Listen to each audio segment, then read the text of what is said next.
আর একজন প্রত্যক্ষদর্শী পার্বত্য চট্টগ্রামের রাজবাড়ি রাজকুমার, ওনারা যে আলোচনাগুলো করেছেন, আর আমি হলাম একটা রহস্যময় বিষয়ে অধ্যাপক, কারণ আমার কেমিস্ট্রি নিকেশ থেকে লাইভ।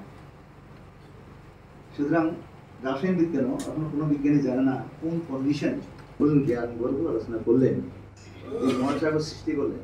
এখানে আমি এই যে কয়েকটা শিশি কণা দেবো দেখা যাবে না, প্রকৃতির আশীর্বাদ বলা যায়, আবার অভিশাপ বলা যায়।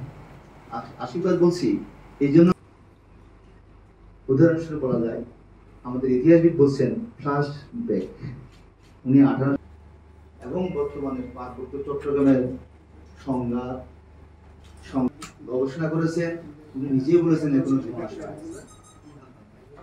আমরা যদি এই 1947 সালে ফেরত যাই, তখন এবং দেশপ্রেমী নিকট তারা হার মেনেছিল। কয়েকটি উদাহরণ দিয়ে ব্যাখ্যা করা যায়। বঙ্গবন্ধু অভাব হয়েছিলেন, তারপর তুমি প্রধানমন্ত্রী হবে, তারপর চট্টগ্রামের এই যে